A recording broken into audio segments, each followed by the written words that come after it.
Hi, everyone. My name is Khanyisa Cingo Sipho. I head up the tech department at SNG Grant Thornton. This is our very first podcast in collaboration with the UJ Business School. We'll be talking about customs and trade throughout the entire year. I'm joined by my colleague. I will let him introduce himself. Thank you, Casey. My name is Sipho Mhaga. I'm the Customs and Excise Specialist at SNG Grant Thornton. And I have more than 20 years into the environment, having worked for more than 6 years at Customs Office with SARS, and having worked into the fuel and gas, the oil and gas industry for more than 13 years. And it is a pleasure to be here. And on that note, I greet you all. Thank you. Okay, so today we're going to be talking about trade in particular, right?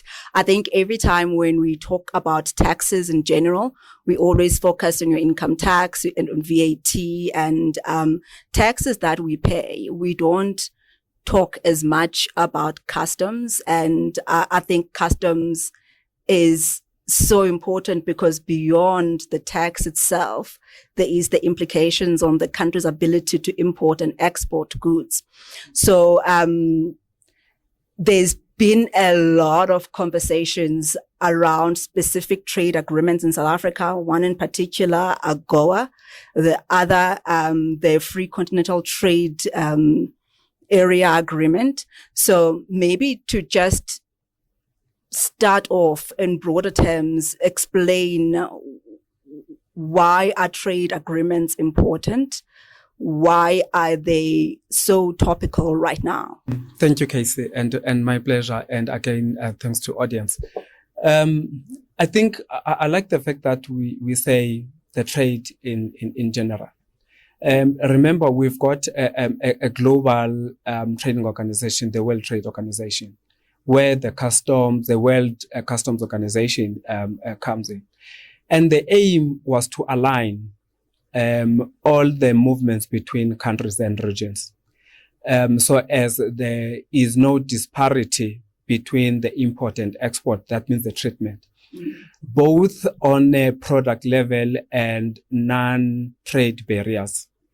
You'll appreciate that in the past, there used to be a barter transactions. Yeah. You give a product that I don't have, and you give a product that you are strong at. Yeah. This has been now come across with trade agreements, so as to try to make the products a little bit cheaper, and as well there's a smooth trading between the regions. For example, as you outlined, we've got the AGOA, which is it is a non-reciprocal. America determines the requirements for the sub-Saharan countries in order to participate in the AGOA.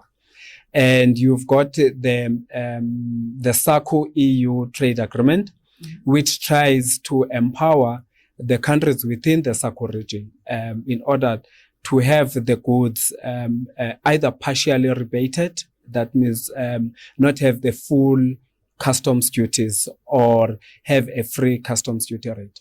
Now, the trade agreements really help so as certain products, you can be on a balanced equation. For example, South Africa, we have so many resources, and America needs the resources in order to refine them and sell it to their export countries. Now, as South Africa, we will be sitting with a lot of reserves, because we cannot manufacture at up to a level where we would export the finished products. Now, the trade agreements helps in there to say some products from South Africa could gain access into the American market with no tariffs or with lower level of tariffs. Now, it will boost the economy from us. So just going back a little bit, so you said AGOA is non-reciprocal. Just explain for someone who's not a customs expert to understand, what does that mean, non-reciprocal? Thank you. When it's non-reciprocal, it means America determines the requirements. That means if South Africa, for example, South Africa exports mineral resources at no duties, implications, at no tariffs to America, when America exports to South Africa certain product that we need, that does not mean that product will be free of duty. We will be able to levy the duty based on the tariff book that is for that product tariff item. Mm-hmm. Therefore, it's not a give and take. But America is able to accept our exports into their country free of duty. But at the same time, if they have got to export, we are at liberty to impose duty rates according to the methods that we have. I wanted us to look at overall who are our trading partners and what products do we sell to them and what do they send to us. But I think because we've already started the conversation about AGOA, so maybe we can just spend a bit of time on the AGOA agreement, right? What on the main do we sell to America under the AGOA agreement? What percentage of the trade with America is done under AGOA, and on what products in particular? I think you'd appreciate that a lot of the conversations about AGOA have been focused around farmers, right? Is our farm produce the biggest contributor to the AGOA trade agreement in terms of value? The AGOA tries to make sure that certain South African products reach the American market. And indeed, vegetables are one of them. And unfortunately, there has not been quite a distinct split what type of vegetables. But I can ascertain that a citrus fruit is one of them. We export quite a lot of citrus fruit onto the American region. But it's not on the top. Maybe I should mention the top 5 or so commodities that we export to America. And at the bottom or the highest level of them is mineral resources. And we know that we have gold, we've got platinum, we've got chrome and other mineral resources. And those are the main products or commodities that we export. We do have vegetables is among the top 5 that we export. Also, we export machinery onto America. I think we're very good in manufacturing heavy machinery. And as well, we have vehicles, funny enough, on the top, even though we don't have our own vehicles, but we do assembly, which we call it as a manufacturing, but we export a lot to America, motor vehicles completed, having been assembled into the country. And that helps because if you look, most of those are part of the AGOA. Yes, we do have other commodities that we export, and some may either be part of the AGOA, but at the same time be at bilateral agreement with America. For example, and those are the ones that ranges from 0 to a certain percentage of tariff. If it's 0, it could be part of AGOA. If there's a reduced tariff or at a full rate, it could be part of just the normal trade between the companies. For example, I will mention of the production steel and iron. Production steel and iron to America is not free at all. It ranges from free because there are different types of steel products. Either it's a flat steel product or it's an oval one. Then that depends on the chapter, on the tariff heading that it falls into, whether it will fall with a duty rate or free of charge. Okay.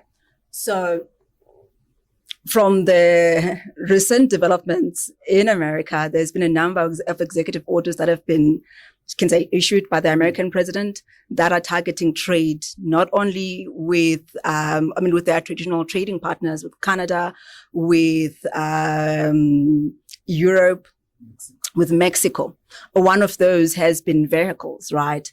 So what happens if South Africa is not part of AGOA? Can we say at this point or estimate what the likely impact would be on the vehicles in particular, bearing in mind that if the tariffs that have been imposed on Canada and Europe and Mexico, they are still in place by then, because they will also have tariffs on their vehicles, and then there was African vehicles, which also, if we are no longer part of AGOA, will then be going into the American market at higher tariffs than we have sent vehicles there in the past. What's that likely going to do? What's the impact? That is a difficult one, and that is a very, very important point, because it will come now to where South Africa is in terms of being a developing country. Yeah. Number one, that would mean we will be matching head to head with other suppliers, with other countries that export into America. Mm. And the most important part would be, how ready are we in terms of infrastructure, in terms of operation, to make sure that our operations, both at, I don't know whether to say at macro level and micro level, but at business level and at the revenue, at government level. Mm. For example, if I'm talking about infrastructure, the ports that we have, how congested are they? Mm. The routes to the port, are they conducive to ensure that there's a smooth movement of the goods for exports? Mm. And at the same time, the processes, the legal processes that we have, how long does it take for certain administration, for example, to occur, like registration, licensing? How long does it take? Because we've got to take advantage of those. That will be the differentiating factor, whether we do have our processes up so as the lead time to the US market is key, is we shorten as much as possible. Yeah. And again, as talking about that, the freight, the transportation, how short it is, can we export to the American market? We do have, these variables that will have an impact if we do not train ourselves to say, let's outsmart our competitors, because they will be our competitors. Yeah. Because everything being equal, 25%, for example, tariffs into the American market. What else do we have as a standout a tool to ensure that our products get the after sale? What will happen? Mm. Do we have the after sale service that we can service onto the American market for the goods that we export? And I always say logistically, we need to up our game. Otherwise, other countries, even China, because remember, America will still trade with China. Mm. How advanced is China in terms of exporting vehicles, in terms of exporting steel? Because America still needs those commodities. It's not like they don't need it. And South Africa, we need to export the commodities because we've got a limited use in the country.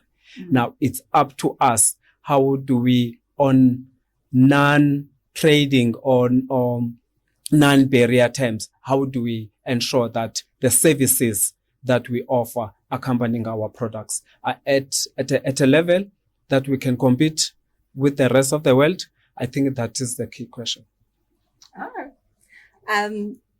Now, okay, we've covered covered America. Who else do we trade with? Again, what are we trading? You've mentioned China already. You've mentioned assembling cars, which will include German vehicles, and you mentioned also American vehicles, right? And who else do we trade with? How much of our overall trade is in Africa? I know from the president's statements during the SONA, he mentioned that one of the things they're going to be focusing on is the infrastructure and everything that is required to ensure that the Free Continental Trade Agreement can be fully implemented. Because effectively, if we're going to grow Africa and grow our economy in South Africa, we do need to do a lot more trade within the African continent. So if we can just touch on all of that. Thank you. You are raising one point to my mind now. The African Continental Free Trade Agreement is not only a wake-up call to South Africa. Actually, it's a wake-up call to South Africa. Because South Africa used to be regarded as a gateway to Africa. Now, we've got countries now who decides that they are strategically located in order to serve countries, especially in the mid of Africa. We've got Mozambique. Mozambique economy is booming. We've got Mauritius. They are strategically located to receive vessels, and therefore they can serve the rest of Africa. Now, there are a lot of infrastructural that's happening within Africa. Nigeria being the best, one of the best that they are. Uganda, they are doing so great in opening their ports, and even their road hail, it's up to scratch. DRC, for example, they have increased for their mineral resources, export of their mineral resources. And South Africa has got, number one, to open the gate between South Africa and the rest of Africa through Bay Bridge border post, which is the most congested. And that's a gateway to Africa. If we can improve on that infrastructure alone, I can assure you we'll be better off serving the African continent. And we do trade with the EU, fortunately enough. And as you mentioned, some of the vehicles we export onto Germany. And that is another, we need to make a study how much, if the American agreement reduces the export into America, which other regions we can export into in order to cover up the space that has been created. Otherwise, we'll end up having a lot of obsolete stock in South Africa that we cannot export elsewhere or being consumed internally.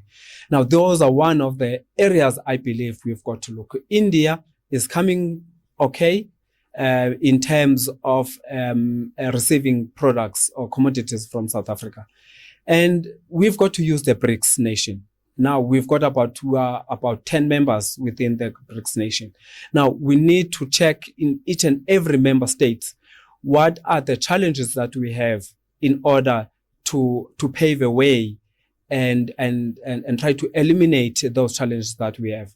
And one of the challenges, for example, is with Brazil on their medical equipment, where and medical products, where they've got a stringent and costly requirements, which requires a lot of employment and a lot of expertise in order to trade, to export, and the registration as well, as I alluded earlier.